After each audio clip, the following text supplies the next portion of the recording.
ये जो ज्ञान आप सभी का मैं वैद्य सुलक्षणा इस संहिता निरूपण समारोह 21-22 के अगले सेशन में स्वागत करती हूँ। आज का हमारे आगे की व्याख्याता है वैद्य रेणुका गयाल मैडम। इनका परिचय मैं देने जा रही हूँ। आप MD PhD आयुर्वेदा है, diploma in diet and diploma in yoga and Ayurveda किया है। आपको 20 साल से अधिक अध्यापन का अनुभव है। आपने integrated cancer research centre Wagholi यहाँ काय चिकित्सा विभाग के आप अध्यापक रह चुके हैं तथा पंचकर्मा कंसल्टेंट, कई सारे कैंसर प्रोजेक्ट पर आप कंसल्टेंट रह चुके हो पंचकर्मा के लिए।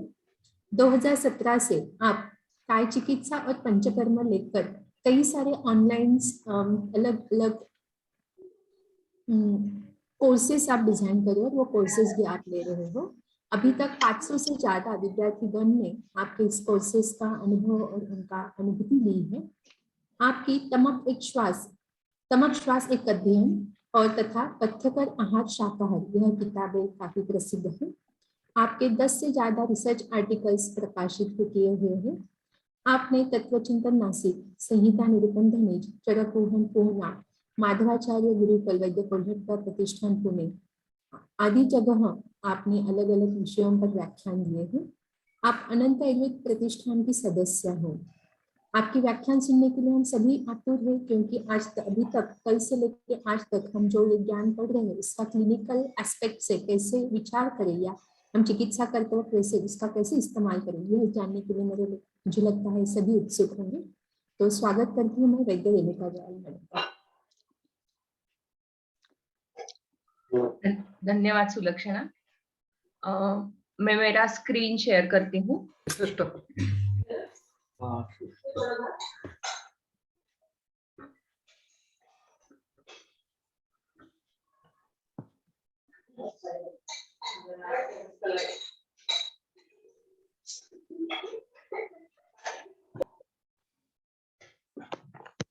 धन्यवाद।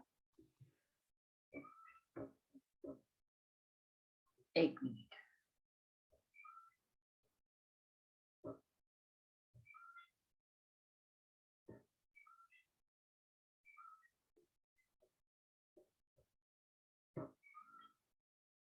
प्रेजेंटेशन मोड दिखता है।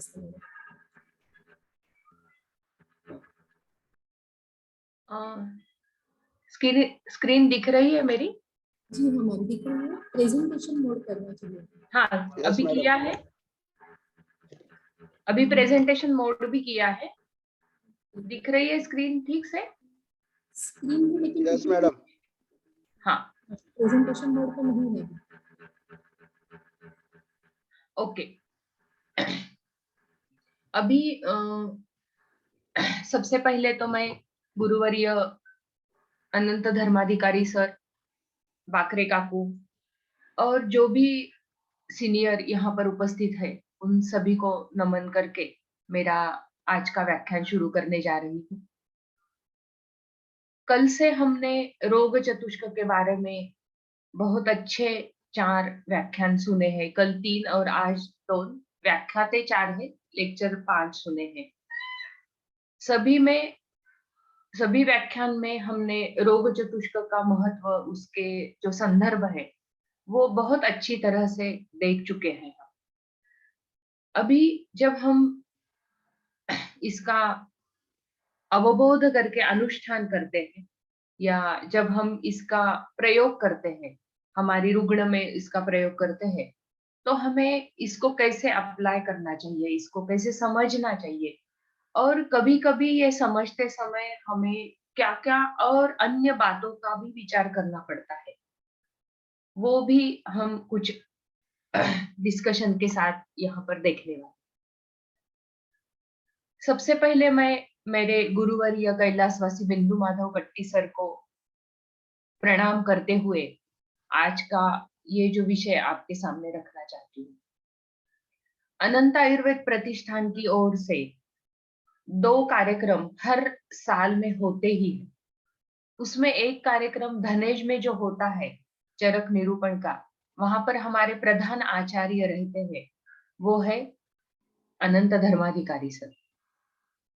और दूसरा जो हमारा कार्यक्रम पूना स्थित होता है वो है कैलाशवासी बिंदु माधव कट्टी सर का पुण्य स्मरण के कार्यक्रम में हम अप्रैल में एक कार्यक्रम 2 दिन का लेते हैं। जब ऑफलाइन होता है तो 2 दिन का लेते हैं। यही कार्यक्रम पहले मैं वाघोली में जब थी तब वहां लेती थी, लेकिन 2017 से हम ये कार्यक्रम अनंत आयुर्वेद की तरफ से पूना में लेते हैं।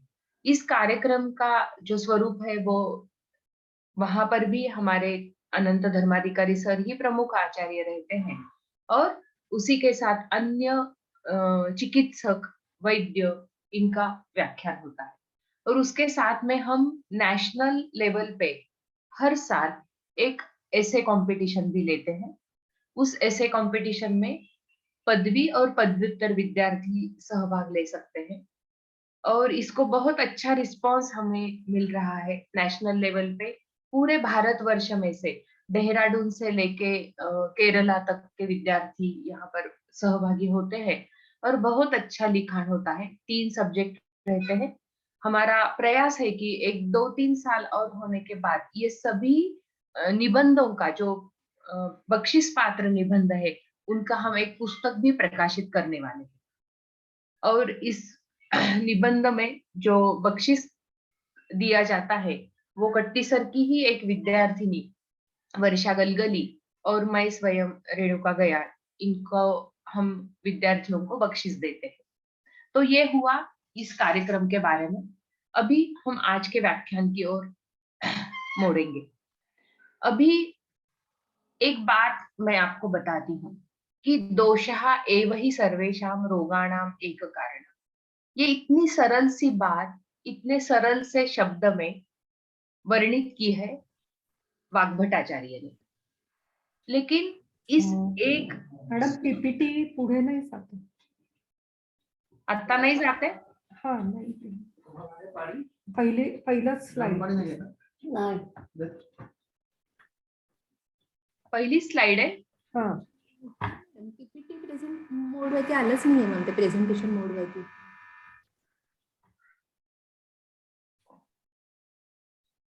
अभी मॅडम ते स्टॉप शेअर करा आणि परत एकदा शेअर करा. ओके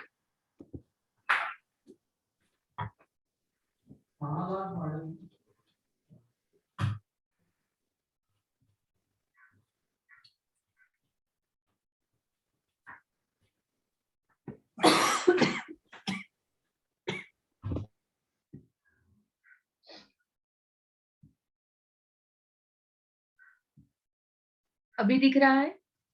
दिसतंय मॅम, पण हे करा मॅम. प्रेजेंटेशन मोड में दिख रहा है। नाही अभी पुढच्या स्लाइड वर जा. अभी मैं नेक्स्ट स्लाइड पे हूँ।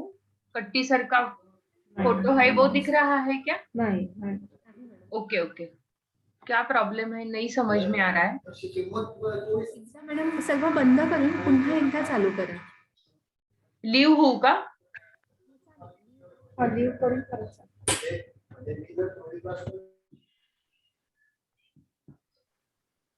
मला होस्ट केलंय ना?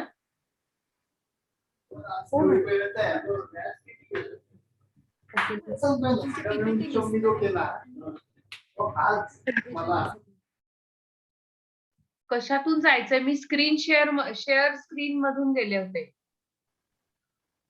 मैम शेयर करते हुए सिर्फ स्क्रीन को शेयर कीजिए, पावर पॉइंट प्रेजेंटेशन की विंडो को शेयर मत कीजिए. स्क्रीन शेअर करा. स्क्रीन को शेयर करेंगे तो पूरा दिखेगा हाँ. स्क्रीन पर जो भी होगा. तिथे वेगवेगळे ऑप्शंस असतात. अभी दिखेगा? दिख रहा है? और दिसते पीपीटी दिसते. नेक्स्ट स्लाइड लीजिए मैम.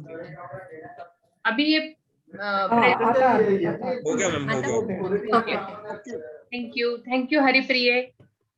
वेलकम, नमस्ते मैम. नमस्ते। तो अभी जो मैंने बात बताई थी जिनके स्मरण पुण्य स्मरण में हम कार्यक्रम लेते हैं, ये है गुरुवर्य कैलाशवासी बिंदु माधव कट्टी से। अभी हमने बहुत सारी बातें कल और आज दोपहर तक देखी है। अभी दोषः एव हि सर्वेषां रोगाणाम एक कारणम, यही बात हमने वाग्भट में जो पढ़ी है वो बहुत सरलता से लिखी भी है और हम समझ भी सकते हैं।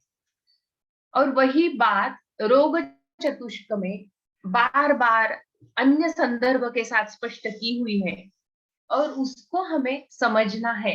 ये मेरे आज के व्याख्यान का एक विषय है।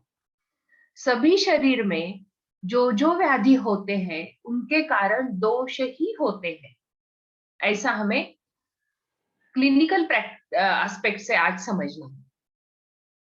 तो उसके लिए एक बात समझना बहुत आवश्यक है, वो है कि ये शरीर दोष कहाँ रहते हैं। अगर सभी शरीर में ये व्याधि करते हैं तो निश्चित रूप से ये दोष संपूर्ण शरीर में रहते हैं। इतना सरल है। लेकिन बहुत बार ऐसा होता है कि जब हम पढ़ते जाते हैं तो ऊर्ध्व शरीर, मध्य शरीर, अधः शरीर या किसी विशिष्ट अवयव में, जैसे कि अस्थि में वात दोष है, रक्त में पित्त है, ऐसा हमें समझ में आता है। और जब हम पढ़ने की शुरुआत करते हैं तब जाके ये बात जब पढ़ी जाती है तो वो हमारे दिमाग में बहुत ही फिक्स रहती है। लेकिन जब हम रुग्ण देखते हैं तो इसका क्लिनिकल एस्पेक्ट क्या है ये हमें समझना बहुत आवश्यक है। वो बात गलत है ऐसा ही है, लेकिन एक अगर विषय होता है तो उसकी डेप्थ में हम चले जाते हैं तो अलग अलग एंगल हमें समझना आवश्यक है। वही ये बात है। तो दोष संपूर्ण शरीर में है। सर्व शरीर चरास्तु वात पित्त श्लेष्माणः सर्व अस्मिन् शरीरे कुपिता अकुपिता शुभ अशुभानि कुर्वन्ति। अभी नेक्स्ट पॉइंट आ गया कि अगर सभी शरीर में है तो सभी शरीर में इसके कारण व्याधि होंगे और सभी शरीर में इसके कारण ही स्वास्थ्यता रहेगी। अगर ये अकुपित है तो वो शुभ कार्य करेंगे और अगर कुपित हो गए तो अशुभ कार्य करेंगे। जब ये शुभ कार्य करते हैं तो वो क्या करते हैं, सभी का उपचय करते हैं। उपचय, बल, वर्ण, प्रसाद, धातु का प्रसाद, जैसे कि रक्त प्रसाद, मांस प्रसाद। मांस प्रसादत्व की बात सर धर्माधिकारी सर ने आज उनके व्याख्यान में बहुत अच्छी सी सरलता से बताई। तो हर एक इंद्रियों का भी प्रसाद होना चाहिए तो ही जाके हम स्वास्थ्य में जो स्वस्थ समदोषः समाग्निश्च प्रसन्न आत्मेन्द्रिय मनः ये है वो देखेंगे जब हम प्रकृति स्थापन करते हैं। तो ये सभी बातें दोषों से ही होती है। और जब ये अशुभ कर्म करने लगते हैं, जब वो कुपित होते हैं तो उनको ही विकार नाम है। अशुभानि पुनः विकृतिम आपन्ना विकार संज्ञकानि, उनको ही विकार नाम है। तो ये एक बात ये हम यहाँ पर समझेंगे कि शरीर में जो कुछ भी वेदना है, जो कुछ भी विकार है, वो दोषों के कारण ही होगी। भले हमारे पास एक पेशेंट आया ग्रेव्स डिसीज का नाम लेके, कोई अलग सा आ गया कि G6PD डिफिशियंसी लेके, तीसरा आ गया HLA-B27 का कुछ प्रॉब्लम है। लेकिन हम वो सब देखेंगे, हम सब उसको पढ़ेंगे, हम उसको अच्छे से जानेंगे, लेकिन ये अशुभ कर काम है, ये विकार है और ये किसने किया है तो वो दोषों ने ही किया है, ये हम समझेंगे। अभी रोग चतुष्क में एक बात और बताइए कि ये दोषों के कारण जो व्याधि होते हैं ना, वो दो प्रकार के होते हैं। एक सामान्य व्याधि होते हैं और दूसरे नानात्मज व्याधि होते हैं। जैसे कि नानात्मज व्याधि का वर्णन या उसका विस्तार हमारे अगले व्याख्यान में और ज्यादा स्पष्टता से होगा। लेकिन यहाँ पर मैं जो आपके सामने रुग्ण का अनुभव रखने जा रही हूँ वो सामान्य व्याधि है। जैसे कि वो दोषों से हुए हैं और एक दोष से नहीं, कभी कभी द्विदोष, कभी कभी द्विदोषज में अलग अलग गुण के कारण विकृति हुई है, कभी कभी एक ही हेतु के कारण दो दोषों का भी प्रकोप हुआ है और अलग अलग गुण से अलग अलग स्थान पर विकृति हुई है। थोड़े से रुग्ण जब हम समझेंगे तो इस बात में समझ में आएगी। जैसे कि सामान्य व्याधि का वर्णन रोग चतुष्क में अष्टोदरीय में किया है। वहां पर बहुत सारी संख्या बताई है, संख्या संप्राप्ति के साथ मेघना ने भी बहुत अच्छा बताया हमें। लेकिन ये सामान्य सभी बताया और वो क्यों बताया, वो व्यवस्था करणार्थ, हमें समझने के लिए, हमें कुछ नाम समझने के लिए। लेकिन जब नाम नहीं समझ में आता, जब कुछ अनुक्त बात समझ में सामने आती है तो हमें बिल्कुल डरना नहीं है। हमें क्या समझना है कि अशुभानि कौन करता है? अशुभानि पुनः विकृतिम आपन्नः विकार संज्ञकानि वात पित्त श्लेष्मणः एव। ये हमें ध्यान में रखते हुए आगे जाना है। अभी सभी व्याधि के कारण दोष ही है। इसका और एक संदर्भ मैं भी बताती हूँ। जैसे मैंने बताया कि कोई भी व्याधि लेके हमारे पास आ गया तो हमें समझना है वात पित्त श्लेष्मा ही इसका कारण है, उसकी विकृति ही इसका कारण है। लेकिन यहाँ पर सामान्य में तो संख्या बता दी, लेकिन ये आया हुआ अलग ही बात है। तो कैसे समझेंगे? तो यही वात पित्त श्लेष्मा निमित्त जो व्याधि है उनके अपरिसंख्येय है ये। यही बात हमें ग्रंथकारों ने भी बताई। जैसे कि व्याधि 4 प्रकार के होते हैं, अगंतु वात पित्त श्लेष्मा निमित्त। आगंतु का और निजों का वात पित्त श्लेष्मा का कुछ संबंध है। ये भी बहुत अच्छा विषय है, बहुत बड़ा विषय है, उसमें उसका भी कुछ भाग मेघना जी ने हमें बताया है। तेषां चतुर्णाम अपि रोगाणां रोगत्वम एकविधं भवति रुक् सामान्य। ये सभी में क्या है? एक रुक् सामान्य है, वेदना सामान्य है। द्विविधा पुनः प्रकृतिरेषाम् आगन्तु निज विभागात् द्विविधम च एषाम् अधिष्ठानम मन शरीर विशेषात्। मन के भी आते हैं, शरीर के भी आते हैं। अथवा मनन शरीर भेदात् इति पाठ विकारः पुनः अपरिसंख्येयः। हम इसका अलग अलग कारण से अगर उसका वर्गीकरण करते गए तो उसका अधिष्ठान के कारण, उसकी प्रकृति के कारण, उसकी वेदना के कारण अलग अलग प्रकार का वर्गीकरण होता है। लेकिन ये सभी विकार अपरिसंख्येय है। तो कोई भी अनुक्त व्याधि हमारे सामने आ गया जिसका हमारे ग्रंथ में उस व्याधि के नाम से वर्णन नहीं है तो हमें बिल्कुल डरना नहीं है। प्रकृति, अधिष्ठान, लिंग, आयतन, विकल्प, विशेष, अपरिसंख्य। ये अपरिसंख्य होने का कारण क्या है? कि सबसे महत्वपूर्ण कारण है आयतन, हेतु। उससे विकल्प बढ़ता है और अलग अलग, जैसे कि हेतु अलग हो गए, व्याधि संप्राप्ति अलग हो गई, क्योंकि हेतु के गुण अलग है और उस गुण के कारण शरीर में दोषों ने अलग अलग बातें बनाई और व्याधि का नाम, व्याधि की उत्पत्ति हुई। अधिष्ठान से भी अपरिसंख्यत्व आता है और इसलिए हमें फिर ये निश्चित रूप से करना है कि हमें दोषों के ऊपर ही ध्यान देना है। जैसे कि रोग चतुष्क में दोषों की बात बहुत की है और हमने भी कल से बहुत पढ़ा है इसके बारे में। तो फिर और एक बात मैं रोग चतुष्क के ही संदर्भ से बताती हूँ कि जो जो निज विकार होते हैं वो वात पित्त कफ से ही होते हैं। इसका स्पष्टीकरण मेघना ने भी किया भी था। तो वात पित्त कफ के सिवा कुछ भी नहीं होता। न अन्यत्र वात पित्त कफेभ्यो निवर्तन्ते तथा स्वधातु वैषम्य निमित्तः सर्वे विकाराः वात पित्त कफान अतिवर्तन्ते। ये हमें समझना चाहिए। और अगर हम बुद्धिमंत है तो नाम कोई भी हो, इन्वेस्टिगेशंस कोई भी हो, तो हमें इससे डरना नहीं है। तो हमें क्या करना है? तो हमें वात पित्त कफ को समझना है, उस रुग्ण में समझना है। वात पित्त कफ को समझना, इसका मतलब है उस रुग्ण में क्या हुआ है, वात का क्या हुआ है, कौन से गुण से प्रकोपित हुआ है, कौन से हेतु से, कौन से गुण से समानत्व रखा है और प्रकोपित हुआ है। उसी प्रकार पित्त श्लेष्म। लेकिन इतनी आसान बात हमेशा नहीं होती। केवल एक दोष व्याधि नहीं होते, द्विदोषज होते हैं, संसर्ग होता है, सन्निपात होता है, एक स्वतंत्र होता है, दूसरा अनुबंध होता है और बहुत दिन से ये चलता आता है। इसका कारण है जैसे कि हमारी लाइफस्टाइल ये आजकल बहुत बदल गई है। जैसे 2 बातें सर ने जो बताई कि आजकल कोई भी स्वस्थ नहीं है, इसको ध्यान में रखना है, हम भी उसमें इंक्लूड है। और दूसरी बात ये हो गई है कि चतुर्णाम पुरुषाणाम, ये सभी व्याधि होने के लिए प्रोन है, क्योंकि हम मनुष्य हैं, हम बुद्धिमान हैं। प्राणी पक्षियों को इतने व्याधि नहीं होते। ये बात समझना चाहिए, क्योंकि हमने हमारा लाइफस्टाइल बहुत ही चेंज किया है। उसका बहुत बहुत फायदे जितने हैं उतने उसके गलत भी परिणाम होते हैं। लेकिन इसका समन्वय हमें करने आना चाहिए और जब तक हम ये समन्वय करके हमें रुग्णों को देते नहीं है, तब तक व्याधि कम नहीं होता, लक्षण कम नहीं होते। ये 100% सही है।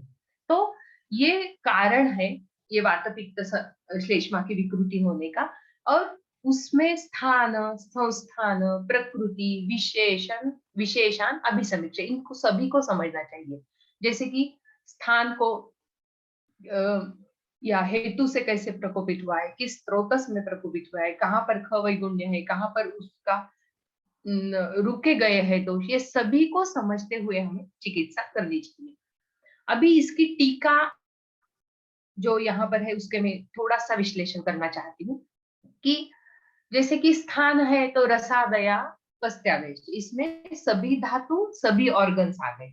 संस्थान, इसका मतलब उसकी आकृति, कभी ग्रंथि होगी, कभी पीड़का होगी, कभी विद्रधि होगा, कभी शोथ होगा, कभी विसर्प होगा, अलग अलग। प्रकृति, कारण, किसी में मांसाशन से भी रक्त दुष्टि होती है, मेदो दुष्टि होती है। किसी में मांस अत्यधिक सेवन करने से, नहीं मैं टोटली वेजिटेरियन हूँ, लेकिन मेरे खाने में हफ्ते में 3 बार मांस से बना हुआ जो जिसको हम क्या बोलते हैं, अम्बोलेला फर्मेंटेड फूड है, वो आता है। तो कारण अलग है। एशाम विशेषानाभि समीक्षा, इसको समझना चाहिए। ये इसका टीका का जो अर्थ मुझे समझ में आया वो मैंने बताया। अभी इसकी ही टीका, इसी श्लोक की जो टीका है वो अलग आगे जाके लिखी है, वो स्थान के बारे में। कभी कभी ऐसा होता है कि हमारे पास जो रुग्ण आता है वो बहुत जगह पे फिर के आता है और एलोपैथी, होम्योपैथी की चिकित्सा से सफलता नहीं मिलती, फिर आता है और कुछ अलग सा ही निदान होता है, कुछ स्थान भी अलग होता है जिसका हमें पहले अनुभव भी नहीं होगा, वर्णन भी हमने नहीं पढ़ा होगा, तो हम डर जाते हैं, फिर हमारे मन में कंफ्यूजन आ जाता है। मेरा भी होता है कभी कभी। तो इसलिए हमें ग्रंथ मूलतः पढ़ने चाहिए। इसमें टीका में क्या लिखा है कि प्लीहा का व्याधि है। बहुत बार ऐसा होता है कि यकृत, प्लीहा, रक्त वह स्रोतस के मूल स्थान है, चलो रक्त और पित्त का काम करें, लेकिन ऐसा नहीं है।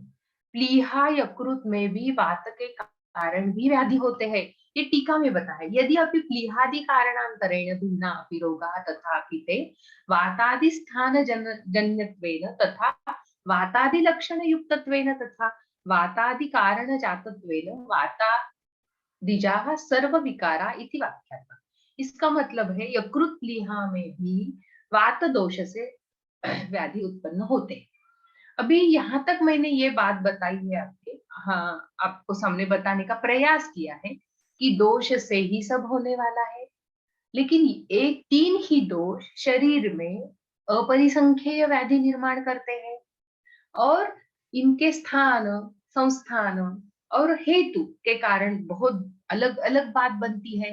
तो बहुत बार ऐसे होता है कि एक ही व्याधि का रुग्ण, लेकिन हर एक, जैसे कि श्वास का रुग्ण व्याधि है और श्वास के हमारे पास 10 रुग्ण अगर हमने चिकित्सा दी है, तो उसका अगर हम सूक्ष्मता से विचार करते गए तो हर एक श्वास के रुग्ण में श्वास की ही संप्राप्ति होने में कुछ ना कुछ विकल्प होगा, कुछ ना कुछ अलग बातें होगी, उसको हमें पकड़ना है।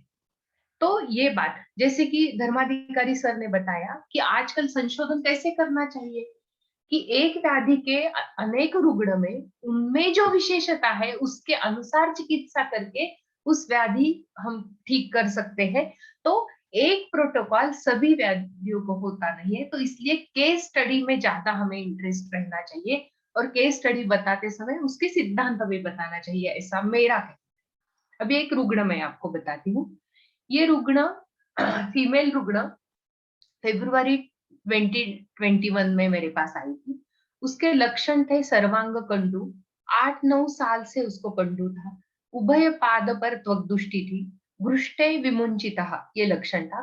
खुजाने के बाद उसका ये त्वग्दरण निकलता था।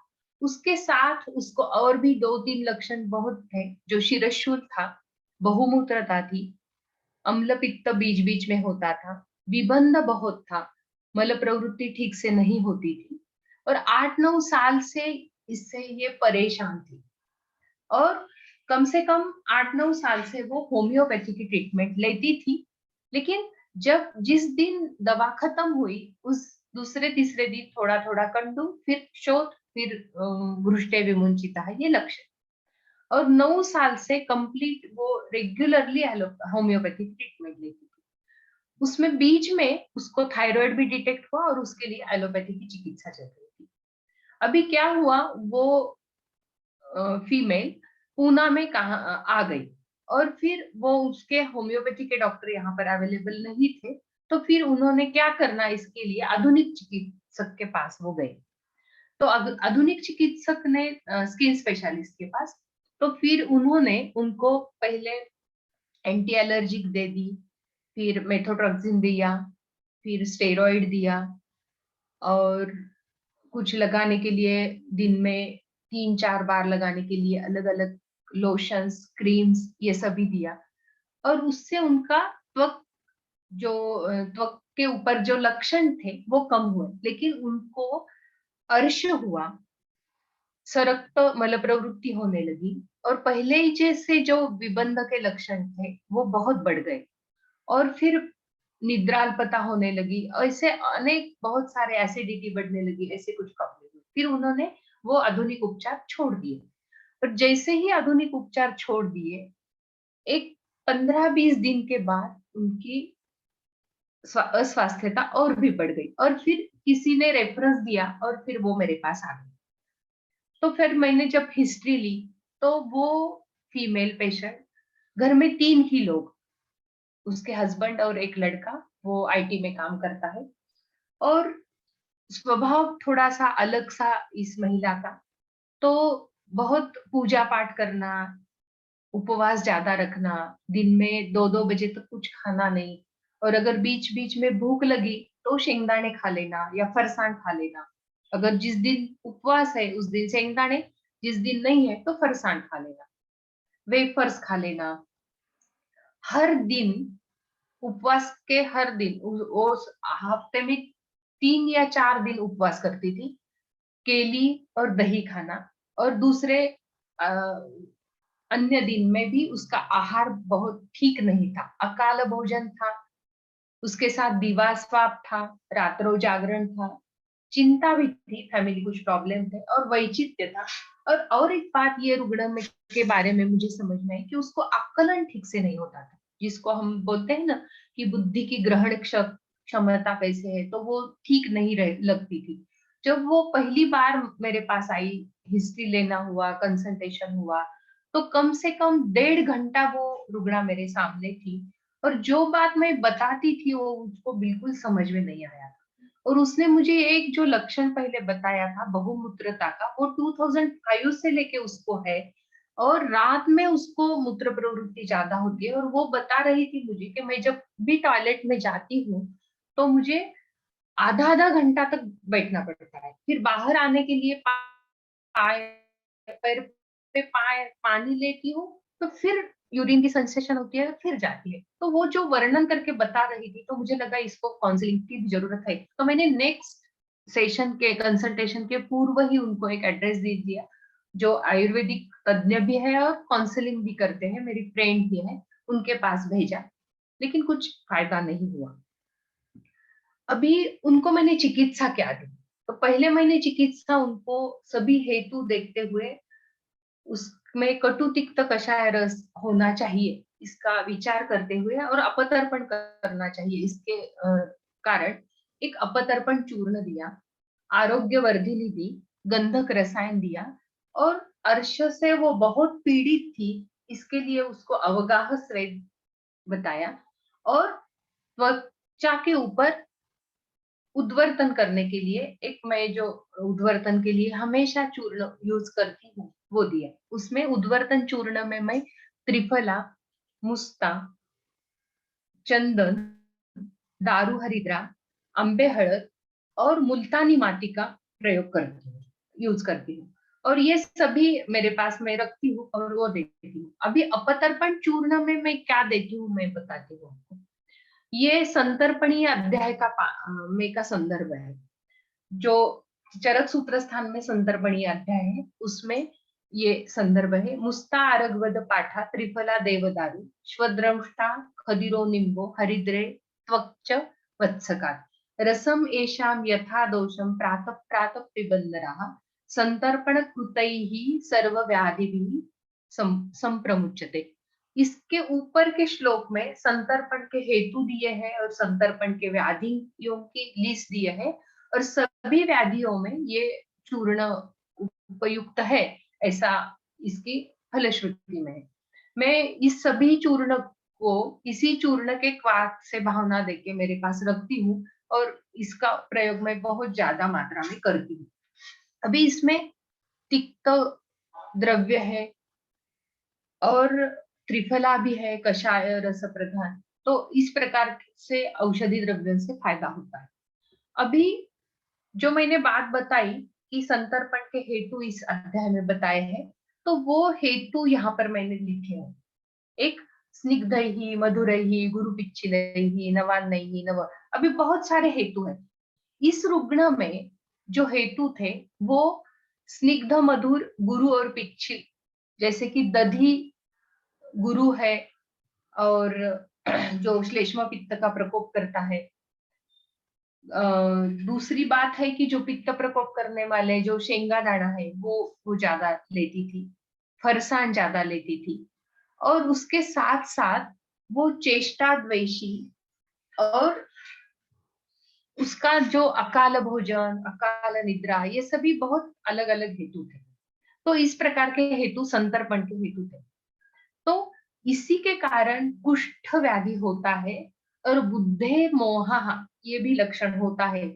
समझ में नहीं आता, जैसे शरीर में दोष बढ़े हैं तो बहुदोष लिंग में भी इसका वर्णन है कि समझ में नहीं आता ठीक से। बहुदोष लिंग लक्षण भी जो सूत्र स्थान में बताए वो भी हमें बहुत अच्छे से रुग्ण में दिखते हैं। तो आम, श्लेष्म पित्त और उसके कारण शरीर में क्लेद की वृद्धि और कुष्ठ की उत्पत्ति, इस प्रकार से मैंने उसकी संप्राप्ति लगाई। फिर इस रुग्ण को मैंने जो मेरे पास फरवरी 21 में आई थी, तो मार्च 21 में मैंने उनको पहले कृमिघ्न बस्ती का प्रयोग किया।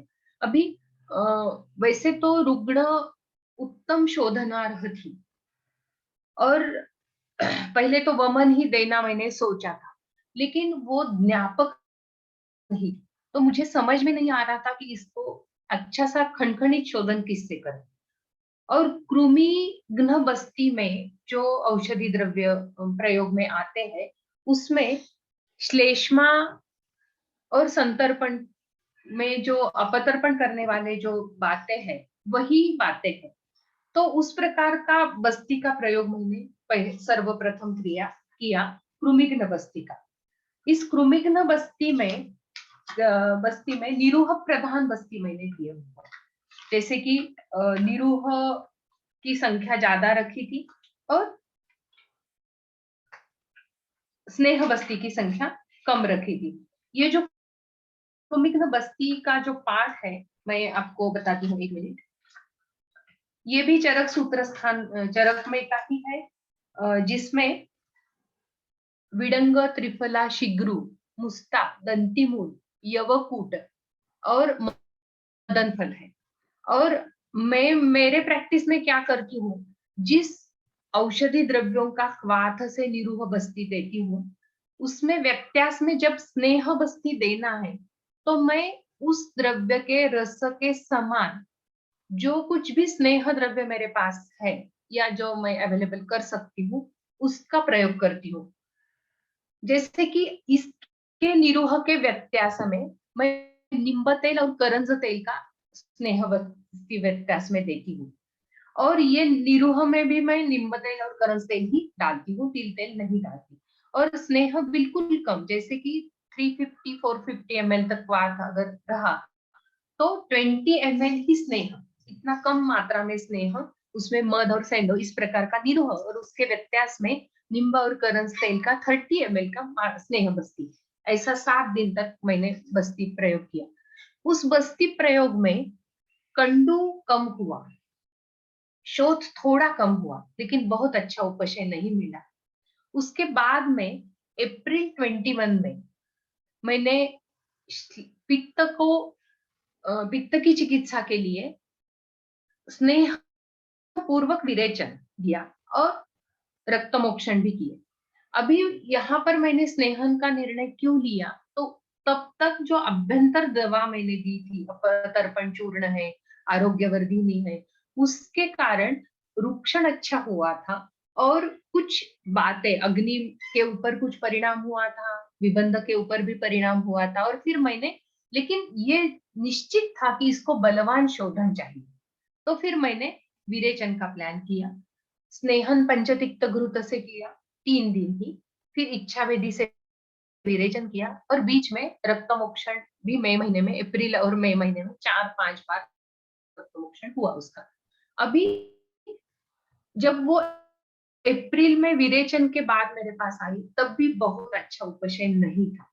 मुझे एक दिन तो ऐसे मन में आया कि ये पेशेंट मेरे पास न आए तो अच्छा है, क्योंकि इसको उपशय ही नहीं मिल रहा। और मैं भी थोड़ी सी ये नाराज होती जाती है क्योंकि मैं हर बार हेतु निकालती थी, बताती थी, लेकिन उसमें कुछ गलती होती है ये भी वो समझ नहीं सकती थी, बता नहीं सकती थी। हर बार कुछ अलग ही बात। कभी कभी अपने पर्स में से कुछ निकालती थी और मुझे दिखा के बोलती थी कि मैं ये खाऊंगी।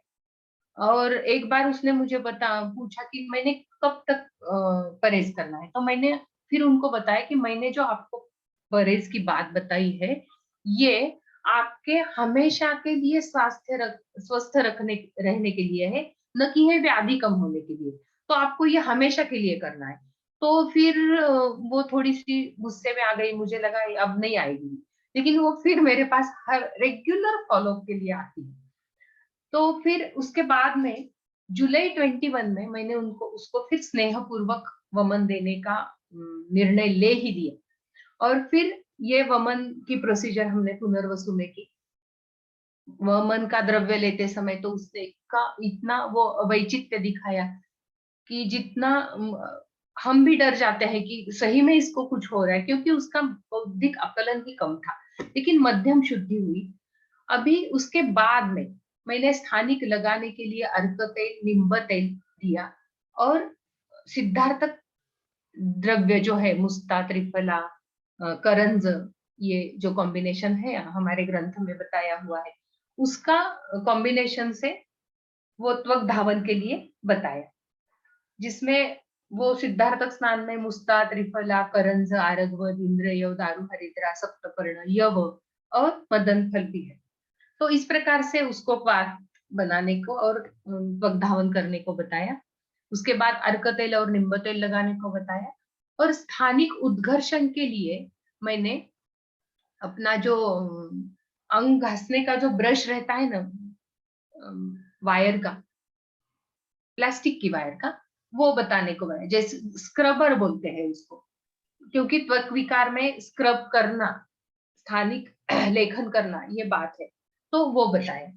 अभी देखिए मैं उसके कुछ फोटो आपको दिखा रही हूँ। ये जो दोनों पैर के फोटो है सामने से, उसके बाद में पीछे से स्वेलिंग है, चल भी नहीं सकती, त्वक दरण था। और तीसरा जो फोटो है वो घृष्टे विमुंचिता के बाद जो निकलता था, उसका फोटो है। इसके ऊपर से आपको समझ में आया होगा कि ये बहुत ही, और यही बात 5-6 महीने तक सभी प्रकार की चिकित्सा करते हुए। और ये लास्ट के फोटो है, ये इस महीने के फोटो है। त्वचा के पैर के ऊपर की सूजन पूरी है, कंडू बिल्कुल नहीं है, शोथ भी नहीं है, और वैवर्ण्य है थोड़ा, लेकिन 8-9 साल में केवल ऐसी अवस्था उसने कभी देखी ही नहीं थी। दवा खत्म होने के बाद फिर सूजन इस प्रकार की। और ये उसके पहला जो फोटो है वो चिकित्सा के पूर्व के हाथ का फोटो है, दूसरा इन बिटवीन का है, और तीसरा जो फोटो है अभी जो पैरों के फोटो मैंने जिस दिन लिए उसी दिन के फोटो है। तो इसके ऊपर से हमें समझ में आता है कि बस्ती, विरेचन, रक्तमोक्षण, वमन, अभ्यंतर शमन औषध, उसके साथ साथ आहार विहार का नियोजन, ये सभी बातें करते हुए कम से कम 9 से 10 महीने में ये परिस्थिति आई। तो इससे हमें ये समझना चाहिए कि कभी कभी दोषों की बलवान अवस्था चिरकालीन जब होती है, तब केवल हेतु बंद करने से या शमन करने से काम नहीं होता, बलवान शोधन की अपेक्षा रहती ही है। अभी इस रुग्ण में अगर मैंने पहले ही वमन दिया होता, अभी मुझे लगता है कि पहले ही अगर मैंने वमन दिया होता, सद्य वमन, स्नेहपूर्वक नहीं, तो शायद ये 9 महीने के जगह 3 महीने में ठीक होती क्या? ऐसा भी हमें सोचना चाहिए कि कभी इस रुग्ण को पूरा स्वास्थ्य देने तक हमने ज्यादा काल तो नहीं लगाया, ऐसा भी हमें सोचना चाहिए और ये गलती आगे नहीं करनी चाहिए। लेकिन मैंने बताया कि उसका आकलन कम था, मुझे ऐसा लगा कि मैं जो वमन के बारे में उसको बताऊंगी, वो समझेगी क्या नहीं, वो करेगी क्या नहीं, इसलिए मैंने उसको पहले जो स्तोकम दोष को निकालता है ऐसे बस्ती का प्रयोग किया था, उससे थोड़ा ही फायदा हुआ था। बहुत अच्छा फायदा वमन के बाद ही हुआ। अभी यहाँ पर मैंने संतर्पण के कारण जो दोष और धातु की विकृति होती है, इसका संदर्भ जो प्रमेह के बारे, मधुमेह के बारे में जो चरक सूत्र स्थान के 17वें अध्याय में है, वो यहाँ पर रखा है। ये नेक्स्ट केस में संदर्भ करता है, इसलिए अभी हम नेक्स्ट केस के डिस्कशन की ओर जा रहे हैं। तो इसका बहुत अच्छा स्पष्टीकरण सवेरे के लेक्चर में हुआ है, लेकिन यहाँ पर संदर्भ के तौर पर ही मैंने रखा है। अभी मैं जो नेक्स्ट केस आपके सामने रख रही हूँ, वो बिना प्रमेह पीड़िका की है। इसलिए इस अध्याय में जो मधुमेह और बिना प्रमेह पीड़िका की बात है, इसलिए ये संदर्भ मैंने रखा है। इसमें इस रुग्ण में जो बात थी वो ही यहाँ पर लिखी है मैंने। त्यक्त व्यायाम चिंतानाम संशोधनम अकुर्वताम श्लेष्मा पित्तश्च मेदश्च मांसम च अति प्रवर्धते। अभी ये सभी बात सवेरे अच्छे से स्पष्ट हुई है, मैं उसके ऊपर नहीं ज्यादा डिस्कस करूंगी। अभी त्रिशोथीय में एक बात हमने देखी है कि शरीर के एक पेशी में शोथ आया तो उसको शोथ बोलते हैं, शरीर के एक स्रोतस में आया तो भी शोथ बोलते हैं, शरीर के एक अवयव में आया तो भी शोथ बोलते हैं। शोथ इसका मतलब केवल पैर पे सूजन या चेहरे पे सूजन ऐसा नहीं है। तो शोथ की बहुत अलग संकल्पना है और वो बहुत अच्छी तरह से हमने कल समझ ली है अभिजीत के साथ। तो शोथ की व्यापकता बहुत है। अभी इस रुग्ण में जो शोथ हुआ वो क्या है? यस्य पित्तम प्रकुपितम सरक्तम त्वचि सर्पति शोफम सरागम जने विसर्पस तस्य जायते। अभी देखिए, मैंने एक बात बताई आपको कि मैं बिना प्रमेह पीड़िका की बात कर रही हूँ, केस बताने जा रही हूँ। अभी मैंने विसर्पा का भी संदर्भ आपके सामने रखा है। यस्य पित्तम प्रकुपितम सरक्तम त्वचि सर्पति शोफम सरागम जने विसर्पस तस्य जायते। अभी दूसरा संदर्भ, यस्य पित्तम प्रकुपितम त्वचि रक्ते अवतिष्ठते शोथम सरागम जने पीड़का तस्य जायते। तो पीड़का की भी बात आपके सामने रखी है कि क्या होता है कि पित्त और रक्त इनकी विकृति हुई है, पित्त प्रकोपित हुआ है, रक्त में अवतिष्ठित हुआ है और शोथ के साथ आरक्तता के साथ पीड़का निर्माण हुई। हम ये सभी संदर्भ लेते हुए ये केस समझने का प्रयास करेंगे। प्रमेह के बिना पीड़िका जो होती है, बिना प्रमेह के जो पीड़िका होती है, तो उसमें क्या है? बिना प्रमेह अप्येता जायन्ते दुष्ट मेधसा तावत चेतान लक्षन्ते यावत वास्तु परिग्रह। इसके नाम है, आगे बहुत सारे नाम है, वो सभी देखे हैं। इस रुग्ण के बारे में प्रभूत श्लेष्म मेद की विकृति, इसके कारण इसमें पीड़िका हुई है। अभी पीड़िका हुई है, विसर्प हुआ है, शोथ हुआ है, या बिना प्रमेह पीड़िका है, हम देखेंगे। तो ये बात, उसके ये नामकरण।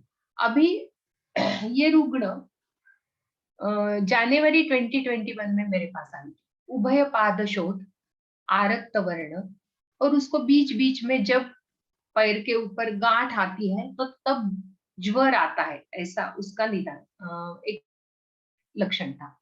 इसके पहले वो प्रीवियस ट्रीटमेंट उसने पहले तो जनरल फिजिशियन के पास हो गई थी, फिर उसके सभी इन्वेस्टिगेशंस हो गए,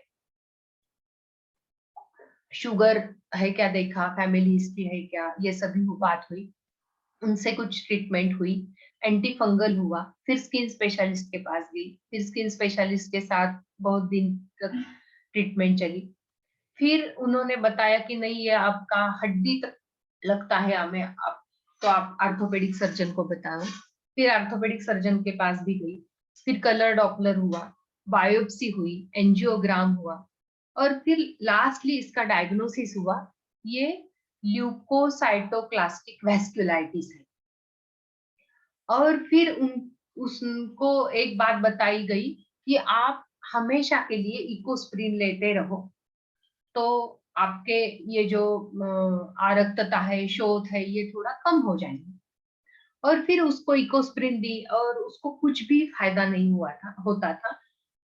ग्रंथि आना, पैर पे आरक्त वर्ण आना, बीच बीच में ज्वर आना, पाद पे ऊपर शोथ आना, फिर चलना फिरना घूमना कम होना, और फिर इकोस कभी उसके लिए कुछ अलग से एलोपैथी की दवा। फिर बहुत परेशान थी ये पेशेंट। वो आईटी में काम करती है, यूएस बेस्ड कंपनी में है, और नाइट ड्यूटी रहती है उसकी, तो दिन में सोना है, रात को जागना है, ऐसा उसका नित्य क्रम था। नॉनवेज का प्रमाण बहुत ज्यादा था, और वो भी रात में, वीकेंड में, दोनों ही दिन। उसके साथ अगर जिस दिन सैटरडे को नॉनवेज हुआ तो संडे को पनीर जरूर होगा, इस प्रकार की बात, प्रोटीन्स चाहिए करके। और रात में हर दिन रात को काम करना है, इसलिए हल्का खाना चाहिए, इसके लिए वो रात में सिर्फ चावल ही लेती थी हर दिन, वीकडेज में। और रात को बीच में अगर जब भूख लगती है तब काजू और बादाम खाती थी। और 2 बार उसने गर्भपात करके लिया था। तो ये सभी बातें हिस्ट्री में समझ में आ गई। अभी इसको पहले महीने ट्रीटमेंट क्या दिया, तो अपतर्पण चूर्ण दिया, पंचतिक्त घृत गुगुलू दिया, और आरोग्यवर्धिनी दी। और उसका जनवरी, फरवरी, मार्च और लास्ट तक जलों का अवचरण उसका अगस्त में किया, जुलाई में किया। तो ये सभी औषधियों के साथ और ये सभी स्थानिक शोधन के साथ उसका स्थानिक उपशय भी अच्छा हुआ, और सार्वदेहिक अपतर्पण लंघन भी अच्छा हुआ। तो पहले जब वो जनवरी 21 में मेरे पास आई थी, तब उसका वेट था 67 केजी, और अभी सितंबर में उसका वेट था 56 केजी। तो अभी सितंबर से वो नहीं आती है, लेकिन वो जरूर कोई ना कोई पेशेंट को मेरे पास भेजती है। अभी उसको स्थानिक लक्षण भी बिल्कुल नहीं है, और बाकी वो मुझे बोलती है कि मुझे बहुत हल्का लगता है। लेकिन मैंने उसको एक बात बताई थी कि आप जॉब चेंज करो, क्योंकि हमेशा के लिए इस प्रकार के जॉब से आपका स्वास्थ्य अच्छा नहीं रहेगा। लेकिन वो बात अभी तक नहीं हुई है। तो अभी मैंने पहले बात आपको बताई कि इसको मैंने पीड़िका समझा या विसर्प समझा या बिना प्रमेय पीठिका समझा। तो इन सभी की संप्राप्ति इस रुग्ण में मैच होती है, ऐसा मेरा अभ्यास हुआ। और दूसरी बात है कि इस रुग्ण में श्लेष्म, पित्त, मेद, मांस, इसके साथ साथ रक्त की भी विकृति ज्यादा है। उसके कुछ हेतु भी है, जैसे कि कटुरस आधिक्य, लवण आधिक्य, जो नॉनवेज बनता था वो बहुत ही स्पाइसी रहता था। इस प्रकार के सभी जो मैंने रेड में लिखे हैं वो सभी इसमें हेतु थे। दिन का सोना, अगर रात में कितना भी जागरण हुआ उससे वात प्रकोप होता है, लेकिन दिन का सोना शरीर में भुक्त्वा दिवा प्रस्वता द्रव स्निग्ध गुरुणिच, ये होता ही है। दूसरी बात ये है कि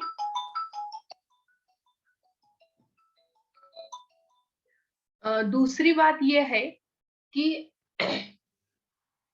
इस रुग्ण में ये तो जो उसका दिनक्रम था, दिन का सोना और रात का जागना, ये तो बहुत दिन से चलता आ रहा था। उसके साथ अजीर्णाशन, अध्यशन, संतर्पण आहार, मांसाशन, ये भी चलता था। और दिन में सोने से जैसे कि शरीर में स्निग्धता बढ़ती है, उसी प्रकार शरीर मांस मेद की भी दृष्टि होती है, उसमें भी ये हेतु है। तो ये सभी है, ऐसा मैंने समझ लिया। और दूसरी बात है कि जो ग्रंथि उत्पन्न होना, शोथ आगे आगे जाना, कार्ष्ण्य बढ़ना, आरक्तता बढ़ना, ये पैर में परिसर्पण के जैसे बढ़ रहा था। तो जो व्याधि स्वभाव है वो भी विसर्प हमें लग रहा था। तो इस प्रकार से पहले तो हेतु संतर्पण के, इसलिए अपतर्पण चूर्ण, रूक्षण, स्निग्धादि हेतु है, इसके लिए रूक्षण, रक्त प्रदुष्ट है, इसके लिए जलोकावचरण, और लंघन के विहार और लंघन का आहार, इस प्रकार से मैंने चिकित्सा की। तो मुझे ऐसा लगता है कि इसको मैंने नामकरण एक नहीं दिया, लेकिन ये सभी के सिद्धांत मैंने उस रुग्ण को चिकित्सा में, उसके रुग्ण की चिकित्सा में प्रयोग किए। तो परिसर्पणशील उसका स्वभाव है, तो परिसर्पणशील, रक्त प्रदुष्ट, इस प्रकार की संतर्पणोक्त पीड़का, ऐसा भी इसका नामकरण होता है, हो सकता है। तो इस प्रकार से इस सिद्धांत के साथ इस रुग्ण को जो उपशय मिला, तो वो मैं उसके फोटो कुछ बताती हूँ। तो ये जलोकावचरण के फोटो है, और जलोका का जो वमन हुआ, उसका जो वर्ण है वो भी आप देख सकते हो कि कितना कृष्ण वर्णीय और स्कंदन जल्दी होने वाला, ऐसा वो रक्त था। अभी फर्स्ट टाइम जब वो आई थी, तब दोनों पैर के ऊपर इस प्रकार की अवस्था थी। अभी नीचे का जो कार्ष्ण्य है, यहाँ पर जो कार्ष्ण्य है, तो यहाँ पर इस प्रकार की ग्रंथि आना, आरक्त होना, फिर वो बढ़ना, फिर इस पूरे पैर के ऊपर शोथ आना, फिर वो आगे जाना, और ऐसा पाद गुल्फ से लेके पिंडिका तक, पीछे भी, इधर भी, उधर भी ऐसे शोथ आते थे, पीड़िका आती थी। फिर जैसे ये पहले दिन पीड़िका ग्रंथि आ गई, तो उसी दिन उसको ज्वर आता था, फिर एक दिन में वो ज्वर कम हो जाता था। तो ये इस प्रकार की अवस्था दोनों पैर के ऊपर थी। अभी ये आफ्टर ट्रीटमेंट के फोटो है। वर्ण पूरा चला गया है, ग्रंथि भी बिल्कुल नहीं आती है, जहां पर पहले ग्रंथि आई थी उसका वर्ण ऐसा अभी हो गया है। और अभी उसके पूरे पैर में जो गौरव था, जो एक विशिष्ट वेदना थी, तोदवत वेदना थी, या बीच बीच में ज्वर आता था, वो तो बिल्कुल नहीं है अभी। तो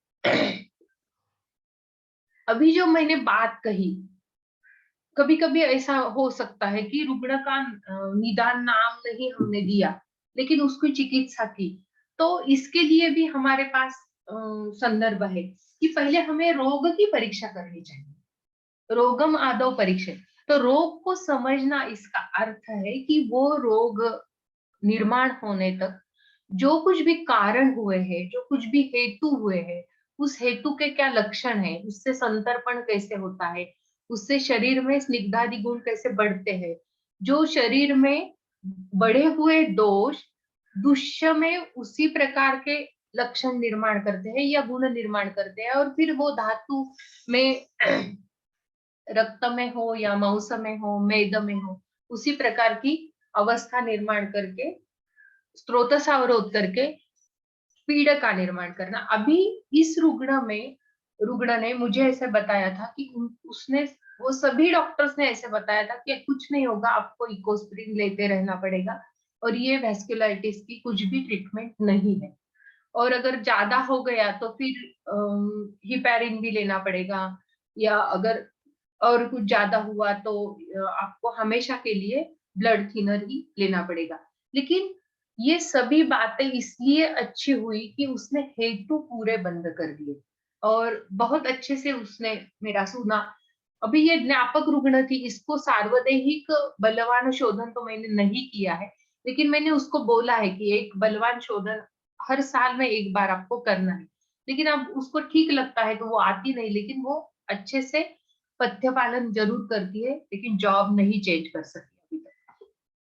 अभी रोगम आदौ परीक्षे ततो अनंतरम औषधम ततः कर्म विषय पश्चात ज्ञानपूर्वम समाचरित यस्तु रोगम अविज्ञाय कर्माणि आरभते विषय। कभी कभी ऐसा भी हमारे से होता है कि हमने रोग नहीं समझा, लेकिन कुछ ना कुछ कर्म कर दिया, कुछ औषध दे दी, कुछ उपक्रम किए, तो भी सिद्धि मिलती है। लेकिन वो सिद्धि कैसी है? वो यदृच्छया, हर बार मिलेगी ऐसा नहीं। अगर ऐसे जिसको न समझते हुए सिद्धि हुई तो हमें भी बहुत एक्साइट होके आनंदित नहीं होना चाहिए। कभी सिद्धि मिलने के बाद भी हमें संदर्भ के साथ संहिता के साथ उसका अध्ययन करना जरूरी है, क्योंकि अध्ययन से नेक्स्ट पेशेंट में हमारे बहुत अच्छे से निर्णय होते हैं। कम से कम औषधियों में, कम से कम काल में हम चिकित्सा कर सकते हैं। जैसे फर्स्ट केस में मैंने बताया कि 9 महीने से पहले 3 महीने में अगर हम ठीक करते तो बहुत अच्छा होता। उसी प्रकार इस रुग्ण में अगर हमने बलवान शोधन आगे करते रहे तो और इसको कभी अन्य इस प्रकार की व्याधि नहीं होगी, ये भी हम निश्चित कर सकते हैं। तो हमें अगर असंशय से अगर सिद्धि चाहिए तो हमें रोग का ज्ञान होना चाहिए, रोग विशेषज्ञ हमें होना चाहिए और भेषज कोविद भी होना चाहिए। तो पहले रुग्ण में जो व्याधि हुआ है उसको समझ लो, फिर उसके अनुसार औषधियों का प्रयोग करो, उसके साथ साथ देश काल जो दशविध परीक्षा भाव है उसका भी प्रयोग हर एक रुग्ण में करते रहो, तो हमें निश्चित रूप से संशय लेने की बात ही नहीं है, सिद्धि मिलती है। और ये ग्रंथ ने हमें बताया है और ये सभी मंत्रवत है, लेकिन उसका प्रयोग करना हमें आना चाहिए। अभी ये श्लोक सर जब पढ़ाते हैं तो बहुत अच्छे से पढ़ाते हैं। आप भी सर के लेक्चर सुन के इसको और अच्छे से समझ सकते हो। इसकी ही ये टीका है, इसके ऊपर हम नहीं जाएंगे। अभी हमारा तीसरा जो रुग्ण है वो हम देखेंगे। ये रुग्ण 31/8/2021 में मेरे पास आई थी। रुग्ण बहुत ही डिप्रेस, उसकी फैमिली के साथ वो मेरे पास आई। 26 इयर्स की फीमेल पेशेंट, और उसने आने के बाद मुझे बताया क्या है, इनफर्टिलिटी है। अरे ठीक है इनफर्टिलिटी है, लेकिन मैं जो हिस्ट्री लेती हूँ वो तो बताइए आप सभी से। तो वो ऐसा उसके मुंह पे भाव था कि ये फैमिली वाले मेरे पास मुझे यहाँ क्यों लेके आए, ये तो बात अलग ही पूछ रहे हैं। और वो मेरे पास इसलिए आई थी कि उसके हस्बैंड को अम्ल पित्त की शिकायत थी और उन्होंने मेरे पास से चिकित्सा ली थी और उनको अच्छा उपशय मिला था। और एक दिन उनका मुझे फोन आया कि मेरी वाइफ का आज आईवीएफ हुआ है और वो सक्सेस होने के लिए आप आयुर्वेदिक कुछ दोगे क्या। तो मैंने फिर उनका केस पेपर निकाल के देखा तो उनका उम्र थी 29 इयर्स। तो मैंने पूछा आपने क्यों आईवीएफ किया? तो नहीं नहीं मैडम वो अलग हिस्ट्री है, मैं आपको बाद में बताऊंगा, लेकिन आपके पास अभी कुछ है क्या कि मेरे वाइफ का आईवीएफ फेल्यूर न जाए। तो मैंने बोला ऐसा तो कुछ नहीं है, उसका खाना पीना ठीक से रखो, और अगर उसको खाना पीना ठीक से इसका मतलब समझाना है तो मैं मेरी डाइट शीट जो स्वास्थ्य वर्धन के लिए या प्रकृति स्थापन के रहती हूँ उसका फोटो भेजती हूँ। फिर उन्होंने बताया ठीक है। फिर जब वो रुग्ण आई तो इसके पहले देने में बहुत नाराज थी, लेकिन उसने जो कुछ बातें बताई उसमें से अम्ल पित्त, विबंध, अर्धशिरशूल, अधोवात प्रवर्तन, रजस्राव का प्रमाण अल्प और योनि रोग, ये बलवान लक्षण उसमें थे। बाकी सब देखने के बाद अकाल भोजन, दिन में सोना, सवेरे देर से उठना, उठने के तुरंत बाद दूध बोर्नविटा लेना, अध्यशन, वेफर्स खाना, ऐसी सभी बातें उसमें थी। वो खुद फिजिकल इंस्ट्रक्टर है, स्कूल में काम भी करती थी, लेकिन एक ये जब से लॉकडाउन हुआ तब से उसने उसका वो स्कूल का जॉब भी नहीं था। और जब वो स्कूल में जाती थी, व्यायाम बच्चों का लेती थी, तब भी उसका कहना था कि मुझे ये सभी लक्षण थे और तब मेरा विटामिन बी भी कम था, डी भी कम था, मैं तो इतना काम करती थी लेकिन मेरी स्वास्थ्य अच्छी नहीं थी। थायराइड का भी कभी डॉक्टर ने बताया था। तो इस प्रकार से सभी हुआ था। अनपत्यता के कारण उसने पहले जो प्रीवियस ट्रीटमेंट ली थी, तो आधुनिक प्रोटोकॉल के अनुसार जो फर्टाइल टैब देते हैं वो ट्रीटमेंट ली थी। उसके साथ B12 या ये आयरन सप्लीमेंट, और फिर उसके साथ 3 महीने की बात हुई, फिर उन्होंने IUI किया और फिर एक IVF किया, और उसके साथ जो जो जरूरी इन्वेस्टिगेशन है वो सभी किए थे, जैसे कि एब्डोमेन स्कैन, सोनोग्राफी से लेके हार्मोन ऐसे तक सभी किया था। और जब वो सभी ट्रीटमेंट में जो इन्वेस्टिगेशंस हुए थे, तो उन्होंने उनके गायनेकोलॉजिस्ट ने बताया था कि आपका AMH बहुत कम है, आपके पास ज्यादा दिन नहीं है, पहले से ही आपको रज प्रवर्तन कम होता है, स्त्राव एक ही दिन होता है, तो और AMH भी कम है, तो आपका मेनोपॉज जल्दी आ जाएगा और आपको तुरंत और एक बार IVF करना पड़ेगा। और एक फेल्योर हुआ तो क्या, तभी वो एक एम्ब्रियो, 2 एम्ब्रियो रखे हैं, फिर इम्प्लांट करेंगे, ऐसा सब उनको बताया था। और वो सब फ्रस्ट्रेट होके मेरे पास आई थी। तो पहले मैंने सभी उसके हेतु देख के उनको बताया कि पहले 15 दिन या 1 महीने तक तो मैं आपका पचन सुधारूंगी और उसके बाद में ही हम उसके लिए काम करेंगे। तो तो भी उन्होंने बहुत नाराजी से मेरे पास से दवा वो लेके गई। उसमें मैंने सिर्फ बहुत ही स्निग्ध या पैच्छिल्य या आलस्य, ऐसी सभी जो बातें थी, इसलिए मैंने उसको, मुझे लगा कि इसको सिर्फ रूक्षण करेंगे, और त्रिफला, मुस्ता और शुंठी का काढ़ा दिया, काढ़ा निकाढ़ा 40 ml मॉर्निंग इवनिंग, उसके साथ अभिपत्तिकर लघु सूच्यकर भी दिया। और फिर नेक्स्ट मेंसेस में जो सितंबर में आई 1 तारीख को, तो एक ही दिन फ्लो था और उसके साथ भी क्लॉट्स थे। वो मेरे पास आई थी 31 तारीख को, 31/8 को, और 1 तारीख को उसको मेंसेस आ गए, तो उसमें कुछ अलग बात नहीं थी। फिर वो मेंसेस के बाद मैंने उसको शोधन बस्ती दिए 7 दिन तक, 27/9 से लेके 3/10 तक। उसके बाद में उसको जो मेंस्ट्रुएशन साइकिल आई 4 तारीख को, 10वें महीने में, तब 2 दिन अच्छा सा फ्लो था, क्लॉट्स भी नहीं थे। तो मेंस्ट्रुएशन में तुरंत हमें बस्ती के बाद फर्क दिखा। फिर मेरा एक ऐसा एक निर्णय हो गया कि इसको हम बलवान शोधन विरेचन करेंगे। उसके बाद में स्थानिक योनि पिचुर रखेंगे, और उसके बाद में एरेंडम मूलादि यापन करेंगे। ऐसा मैंने एक प्रोटोकॉल निश्चित किया था। और फिर स्नेहपान, पहले अच्छे से रूक्षण होने के बाद स्नेहपान पूर्वक विरेचन किया। 16 तारीख से स्नेहपान शुरू हुआ और 23 तारीख को विरेचन हुआ।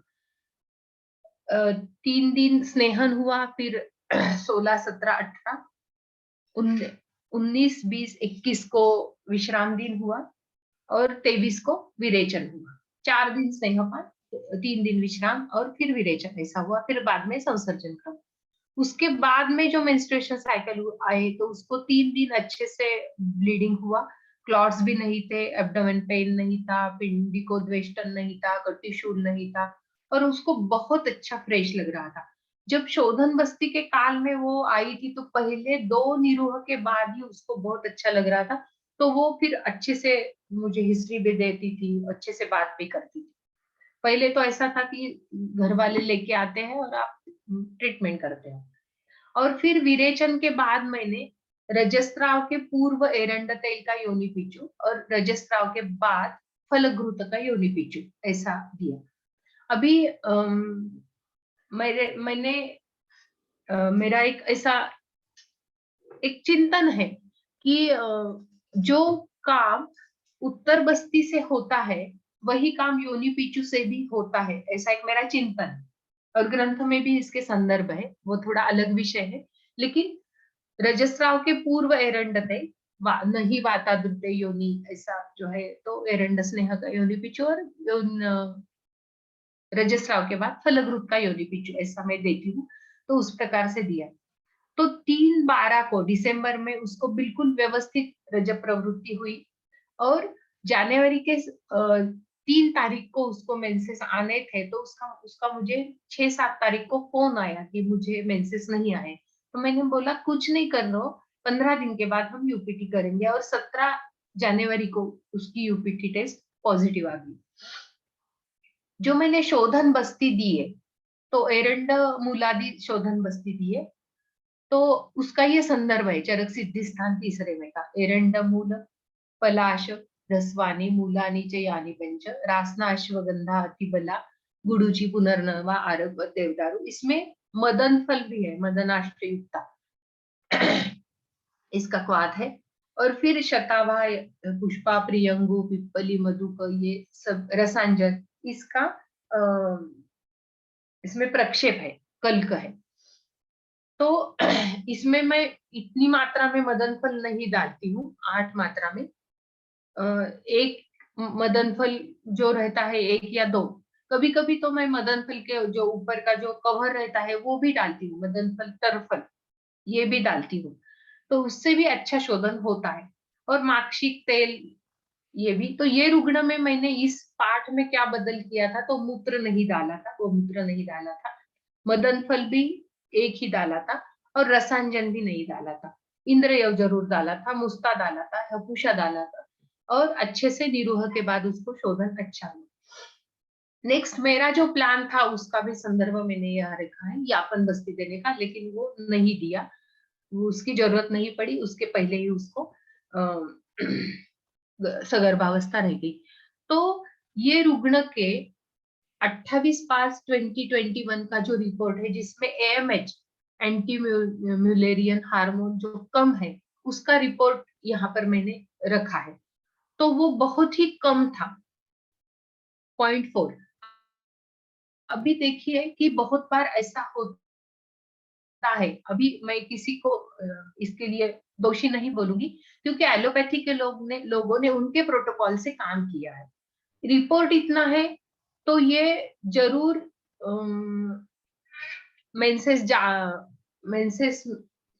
मेंस्ट्रुएशन ब्लड फ्लो कम होगा और फिर आपको बहुत परेशानी होगी। आपको IVF से भी काम नहीं होगा, आपको सरोगसी करना पड़ेगा और तब जाके आपको आपका बच्चा मिलेगा। तो इतना ये ऐसा विषय है, बहुत सेंसिटिव विषय है। और पेशेंट की उम्र है फीमेल की 26 इयर्स और उसके हस्बैंड की 29 इयर्स और उनको एक ही बच्चा, वो माँ बाप का को ये एक ही बच्चा और उसकी ये इनफर्टिलिटी की हिस्ट्री, सभी घर में बहुत ही परेशान। और डॉक्टर ने ऐसा बताया है कि आज के आज निर्णय ले लो, तुरंत IVF सेकंड करना है और ये फेल हुआ तो हमें सरोगसी के ओर जाना है। तो इतना बड़ा डिसीजन और फिर इससे बहुत परेशान ऐसे लोग, तो उन्होंने उनके प्रोटोकॉल से काम किया। लेकिन अगर ऐसे रुग्ण हमारे पास आते हैं, अगर हम चल बिचल हो गए कि नहीं ये इतना बहुत बड़ा इन्वेस्टिगेशन है और फिर ऐसा ही हो सकता है, हम करें क्या न करें, तो ऐसी हमारी भी अवस्था आ सकती है। लेकिन अगर हम ये सभी समझ के दोष के ऊपर, अग्नि के ऊपर काम करते गए तो इन बिटवीन ही हमें यश मिलता है, ऐसा मेरा इस केस के बारे में अनुभव हुआ।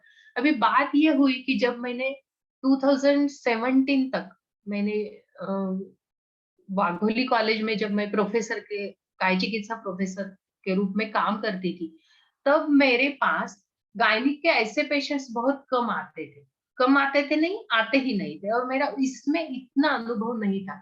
लेकिन जब अब 2017 से मैं मेरा खुद का प्रैक्टिस करती हूँ, तब ऐसे बहुत सारे पेशेंट आते हैं। लेकिन ये पेशेंट के बारे में मैं भी थोड़ी चलबिचल हो गई थी, तो फिर मैंने अपने सीनियर डॉक्टर्स किसी के साथ इसकी चर्चा की। तो जब तब जाके मैंने इस केस के बारे में जो बहुत वेल नोन गायनेकोलॉजिस्ट है पूना में, धोपेश्वरकर मैडम, उनसे ये केस के बारे में बात बताई। मेरी बात सभी सुनने के बाद मैडम ने मुझे एक ही बात बताई कि ऐसा होता है, लेकिन हमारा आयुर्वेदीय निदान अगर हम ठीक करेंगे और उसके साथ चलेंगे तो बहुत अच्छा रिजल्ट मिलते हैं। तो ये AMH वगैरह छोड़ दो, लेकिन शरीर शुद्धि होना चाहिए, अग्नि अच्छा होना चाहिए, दोष उत्तम समस्थिति में आने चाहिए, और उसके बाद में यापन बस्ती तक जाओ, ऐसा मैडम ने बताया था। और आप निर्णय कर लो कि बलवान शोधन क्या करना है। और उन्होंने मुझे जो कॉन्फिडेंस दिया, उसके कारण मैं ये रुग्ण को भी कॉन्फिडेंस दे सकी, और फिर इस प्रकार से चिकित्सा करते हुए यश मिला। तो उसके बाद जनवरी में उन्होंने सोनोग्राफी किया, जब UPT टेस्ट पॉजिटिव आई, तो उसमें 6 वीक्स प्रेगनेंसी और बाकी सभी बातें नॉर्मल है, ऐसा ये रिपोर्ट है। यहाँ पर हम ठीक से नहीं पढ़ सकते, लेकिन इस प्रकार के सोनोग्राफी का रिपोर्ट। तो इस रुग्ण की चिकित्सा करते समय कुछ जो सिद्धांत अन्य स्थान के, जैसे कि चरक योनि व्यापक चिकित्सा अध्याय में, जहां पर पंचकर्म से शुद्धि करना चाहिए दोनों की भी, जहां पर हमें गर्भ धारणा की अपेक्षा है, तो वो भी अपेक्षित है। तो इसके हस्बैंड की भी मैंने विरेचन किया था, क्योंकि उनको पूर्व अम्ल पित्त का इतिहास था, लेकिन स्वास्थ्य अच्छा था, तो भी उनका विरेचन किया, और इनमें पहले शोधन बस्ती और बाद में विरेचन और फिर योनि बिच्छू, इस प्रकार की चिकित्सा की थी। तो ये जो संदर्भ योनि व्यापक चिकित्सा में दिया है, तो उसके पहले सभी चिकित्सा उपक्रम करने के बाद ये संदर्भ है। तो यहाँ पर स्पष्ट दिया है कि परीक्ष दोषाणाम तद अग्नेयी उपाचार, तो दोषों की परीक्षा करो, और उसकी परीक्षा करते हुए दुष्ट जो बात हुई है, जो विकृत बात हुई है, उसके विपरीत चिकित्सा करो। तो यही एक सिद्धांत है। अभी और एक बात मैं बताती हूँ कि ये 3 केस मैंने यहाँ पर रखे हैं। एक अनपत्यता की, एक कुष्ठ की, एक विसर्प की, जिसको शोध भी बोलेंगे, पीड़का भी बोलेंगे, या क्या बोलना है, आप अपना अपना निर्णय ले लो। मैंने इन सभी का एक अभ्यास करके चिकित्सा करने का प्रयास किया है, और जो सभी बातें रोग चतुष्क में आई है। तो ये सभी बातें, ये सभी व्याधि होने का एक कारण ग्रंथ में बहुत जो महत्वपूर्ण बताया है, वो है विरुद्ध आहार। विरुद्ध आहार की बात हम बहुत लाइटली लेते हैं, ऐसा ये अनपत्यता के रुग्ण के बारे बाद में मुझे समझ में। विरुद्ध आहार जब हम पढ़ते हैं या पढ़ाते हैं, या कॉलेज में कुष्ठ का कोई भी रुग्ण हो, तो अगर पूछा गया कि क्यों हुआ, तो विरुद्ध आहार बोलते हैं। लेकिन ये बात बहुत ही गंभीरता से लेनी चाहिए। केवल दूध केला एकत्र, दूध फ्रूट्स एकत्र, ये ऐसा विरुद्ध नहीं है। विरुद्ध के 13 प्रकार है, जिसमें काल विरुद्ध, अग्नि विरुद्ध, मात्रा विरुद्ध, ये बातें बहुत महत्वपूर्ण है, और आजकल रुग्ण में हमें यही ज्यादा मिलते हैं। तो उसको करेक्ट करना, यही चिकित्सा में हाफ सक्सेस देता है, ऐसा मुझे लगता है। तो शांड्य अंध्य विसर्प दकोदराणा, विस्फोट व उन्माद भगंदराणा, मूर्छामध्ये, ये बाकी सभी व्याधि, तो ये सभी विरुद्धम अन्नम प्रवदंती हेतु, विरुद्ध के कारण होते हैं, ऐसा ये चरक सूत्र स्थान के 26 चैप्टर में का संदर्भ है। अभी इनकी चिकित्सा कैसी करनी चाहिए? एषां खलु अपरेषां च वैरोधिक निमित्तानां व्याधिनां इमे बहवः प्रतिकारा भवन्ति तद यथा।